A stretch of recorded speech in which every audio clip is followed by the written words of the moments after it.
Hey, CheffyK here. I just thought we'd come to you real quick with I'm making a batch of bone broth, and I thought it might be cool just to show you how to put that together real quickly. I'm gonna try to make this a short video, see how it goes. I have a hard time with short, but I'm gonna give it a shot. So here we got some bones, and I don't want you to get super picky about bones, but I'll give you some tips about what I think the best bones are for bone broth. I mean, the most tasty. I really like some chicken bones in mine. Poultry bones, any type of poultry bone adds a flavor that I really like. Then we're looking at, so what we have here is just some chicken that I had from I roasted 2 chickens last week, and I picked the meat off of them and I put the bones in the freezer until I was ready to make a batch of bone broth. And then today Kayla went down to the store and bought some pork necks. I like these a lot because they're super meaty. It's really difficult to get all the meat off of them without really going at it, and so you find these relatively inexpensive. I think they're $2 a pound, and they're really meaty, so I like that. And then also I have some of the skin and the other bits and pieces from here, but I'm going to roast what you see on this pan in the oven. I got the oven turned up to 400 degrees, and I'm just going to throw these in there and roast them up so they get a little bit more roasty flavor. And then down here I've got some cow feet. And it's kind of gross, but this is super gelatin. So, and this is what makes bone broth special, is the gelatin and the collagen that is extracted from these meat and bone elements, and then flavored really nicely with lovely things like aromatic vegetables. Mirepoix is what it's called, carrot, celery, and onions. We're gonna throw some fresh garlic in there and some black peppercorns, and we're gonna use our super salt. And our super salt is a delicious variety of very simple things. Let's just read the ingredients. Kosher salt, fresh garlic, oregano, basil, thyme, black pepper, and lemon zest. So this garlic salt right here is the basis of all of our products, is in this product. And it's lovely and herbal and fragrant and reminds you of Mediterranean summer. To me, that's what the smell is so great. But in the wintertime, what's great is you can add those flavors, those Mediterranean flavors, those aromatic flavors really easily to your food by using super salt. It's all set up for you. It's got the salt in it, the garlic, everything's in there, nice and easy. So what we're gonna do is I'm gonna show you, we're gonna throw these bones. I got the oven preheated. I'm gonna throw the bones in the oven. And we're gonna let those roast for probably half an hour or so. At what temperature? I got the oven at 400. Yep, thank you, Cheryl Ann. And then what I'm gonna do is I'm just gonna take this other stuff that I'm not roasting, and I'm gonna put it right into this pot of water. I've got my pot of cold water. This is another really important piece to making bone broth is that you always start with cold water. You don't wanna ever put warm or hot tap water in your bone broth because that water sits around in your hot water tank and just gets stale. As you're heating this up, you go from ice cold water to boiling temperatures, and it extracts all of the impurities out of the meat and the vegetables, anything that's, and it'll all come to the surface as foam. And that foam you want to skim off and throw in the garbage. So it's a little bit of a babysitting, but let's just make sure you focus on having cold water. Very simple, lots of cold water. And then, so I threw the bones in there. I'm just gonna cut some vegetables up, and this is just totally, I washed these already. This is just totally chunks of vegetables. And the chunks are relative to the amount of time, the size of the chunks is relative to the amount of time that you're gonna cook. If I use little teeny pieces of vegetables, if I were to cut up vegetables in little itty bitty pieces like this, I'd wanna only cook that bone broth, if I could make bone broth with fish bones, because I'm gonna cook it for less time, with little teeny bits, because I want a shorter period of time in cooking. We're gonna cook this for many hours, so I want big chunks of vegetables so they don't end up being making my bone broth cloudy. So now I've got big chunks of celery, and I have a little bit more celery I'm gonna put in here, just putting in chunks. And then I've got onion, and I'm gonna simply cut the onions in quarters. And I'm gonna leave the skins on because I'm looking for color. And onion skins add really nice color. They add a nice golden color, so you don't have to leave them out of your bone broth. So this is why it's so easy to get this going. So you can see how quickly we can put this batch of bone broth together.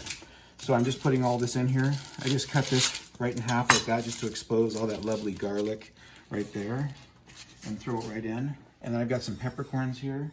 I'm gonna put those in. So I'm gonna take that's probably like, I would say that is like 2 tablespoons of super salt, okay? I'm gonna put that right in there like that. And then I'm just gonna give it a little spin. Now, sometimes you might hear information about making bone broth where people just throw all kinds of vegetables. Doesn't matter, whatever vegetable scraps you have laying around, just throw them all in there. I'll tell you that's not a good idea because you end up with really nasty tasting bone broth. And so what we're looking for whenever you're making bone broth is a neutral base for anything.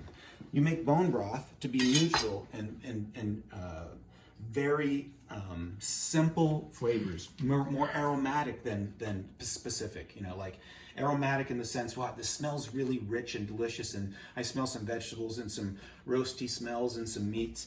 But I don't smell a direction, like a regional cuisine. I don't smell Asian food when I smell this. I don't smell Mexican food when I smell this. I don't smell Middle Eastern food when I smell this. I just smell neutral, delicious, savory, yummy. So if you want to go in the direction, if you're going to make an entire, so the idea is you make a big batch of this and then you can freeze it and then pull it out as you need it and flavor it as you'd like. So if you're going to go in an Asian direction, you can add some ginger and some garlic and some onions or scallions to your broth, to the little bit of broth that you made neutral to begin with, and bring it up to temperature and season it in an Asian way.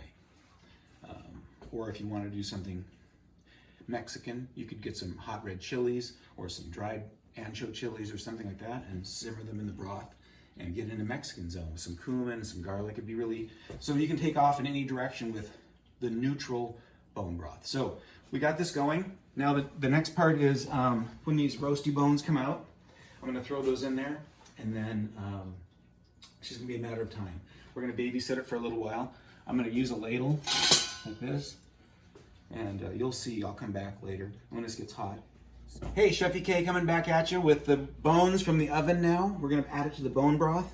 You can see how nice and toasty roasty they look. It's got some browning on those, and all that brown goodness is gonna lend color and roasty flavor to our bone broth. And we have all this bits and goodies down here, which we're gonna show you what to do next with those. Okay, so I'm just adding the bones now. And you can see what I have right here. When I pulled the bones out and was sizing up the job here, I realized that I was gonna have too much bones and just place too much water. So I just pulled some out. Because the other thing that we haven't talked about yet is you'll need to top this up as it goes. As it depletes water, which will evaporate water off, because it's gonna be gently simmering, very gently simmering over a couple, 12 or 24 hours even. And you're gonna want to add water back. So that's just gonna be my first add of water. So when this comes to a boil and I'm skimming and that's gonna reduce some of the volume, then I'm gonna add that back. So, and then anytime I top up, will always be with cold water. Okay, so here is the next bit. I'm gonna show you how to deglaze this pan. So you see all those caramely bits on there? It's looking really yummy.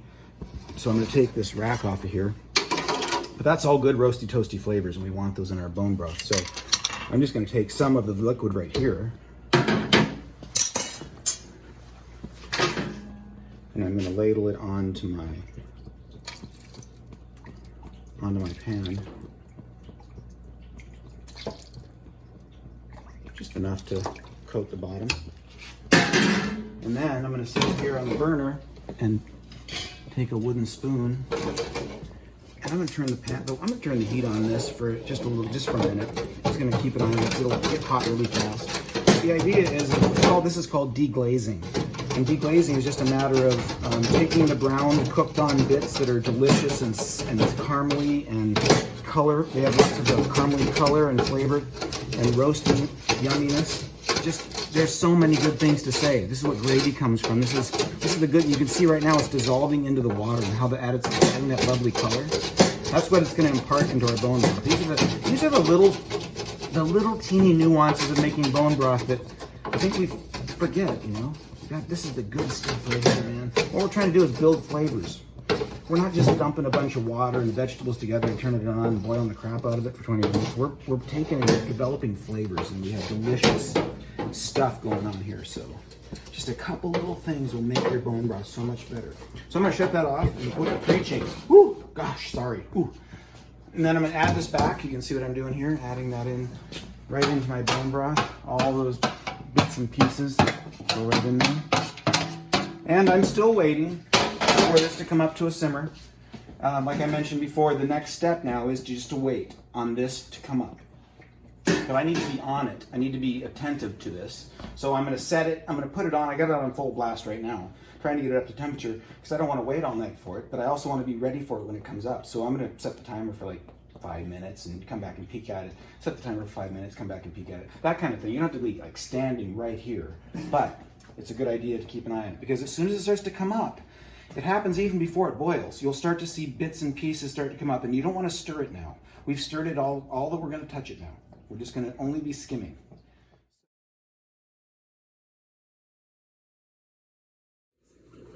CheffyK is back. I'm going to show you how to skim this stuff now. You can see how it's coming up where it was just flat and now all the foam has come to the surface.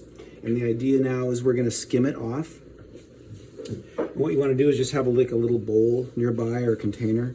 And then I just push down. You don't want to stir this because you're going to, if you stir it, you'll break all that material up and it'll go back into the liquid, and you don't want all that.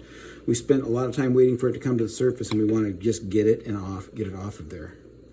So this is the idea. You just press your ladle straight down in, and when it spills over, you're spilling the stuff that's spilling over is the foam. And we're just going to skim all the foam off. This is the technique. And then what you're going to do right now is, see right now it's just starting to come up to a boil. You can see, I'm going to stop stirring or skimming it for a moment. You can see the activity. That's as fast as we want it to move. So I'm already turning this down now to just like a bare simmer. And this is the trickiest part of this whole thing is just making sure you don't boil the heck out of it. I mean, if you do boil the heck out of it, don't throw it away. Use it, it'll just be cloudy, it won't be pretty. But if you take good care of it along the way, you'll have really beautiful clear bone broth and it will taste delicious and be relatively clear and lovely. Okay, so there you go, that's how you skim it. We're gonna come back. Hey, CheffyK is back with the bone broth action. Here's what we got going on after overnight. So just before I went to bed last night, I topped up the water with more cold water, always cold water, remember that? Remember I had that pot like this is the pot, the container, that I had pulled some of the water off before I had the bones. I just added that back in so that when I went to bed, the pot was up to the top. It was like almost to the very top. And that way I turn the heat down and I don't have to worry about it coming, boiling down too low overnight. So this bone broth is cooked for probably about 12 hours. And that's a great pull, a great first pull. You can get a second pull off of this. When I say pull, what I mean is I would bail out a bunch of this broth down to about 3/4 maybe. And then I'd add more cold water and bring it up again, and it's kind of rinses off the bones one more time, pulls a little bit more extraction out. If you want to add some more, you can just do an extraction without adding anything else, or if you want to make sure that you match up the flavors a little bit, you can add a few more carrots and a few more onion, a little bit more onion and some more herbs or whatever. But you can get that picky or you don't have to. You can just like top it up and then have bone broth. And then this just replaces water in every place. Every time you buy stock from the grocery store or the boxes of aseptic packaging of broth, this replaces it. So anytime you use liquid or broth from the store, this is what you use now. Okay, so I just wanted to show you what it looks like. It's beautiful stuff. So I've got a little, I don't usually cheesecloth it, but I'm just gonna take a little piece of a tea towel that I have here, and I'm gonna run it through the tea towel so you can see what the bone broth looks like, how pretty it is. Because we spent a lot of time skimming, and I made a lot of, talked a lot about how I get a little picky about bone broth. Main things to remember: cold water, lots of skimming, bring it up slow, don't let it boil like crazy, don't stir it. Boom, that's pretty much sums it up, okay? Fresh, tasty ingredients, of course. And then here's what we got. So there's what the bone broth looks like. And it's lovely. It smells so delicious too. I wish you could smell it, but you need to make your own batch. The reason we get this nice color is because of the onion skins and the brown roasty bones that we put in there. Remember, we roasted the bones. You don't have to roast the bones. You can do a completely white stock by just putting raw bones, raw carrots, all the herbs and vegetables and all that stuff in there, and making bone broth without even roasting it. Super simple. I just did that because I already had roasted chicken. So I just went in a roasted direction. So this just has a different flavor profile. Okay, so let's see. What do I want to tell you next? I already talked about topping it up and getting one more pull off another 12 hours or so. And then what I do with it is I'm going to show you the containers that I use. I think this is really handy. I picked these up at, we picked these up at Walmart or something like that, and they stack really nicely. And they have lids. And what we do is we fill these up about 3/4 full, and then let them cool, and then we pop them in the freezer, and they can stack in the freezer. And when we take one, I pull it out, and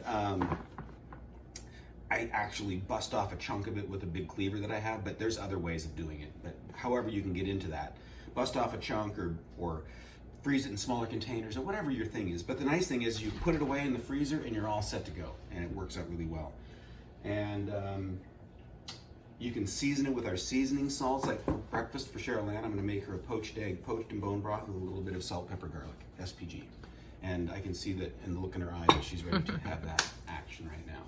So lots of questions probably. Just send me questions on Facebook. I'm so happy to answer your questions. Or in the YouTube comments. Or in the YouTube comments, anywhere. And we're done. Have a nice day.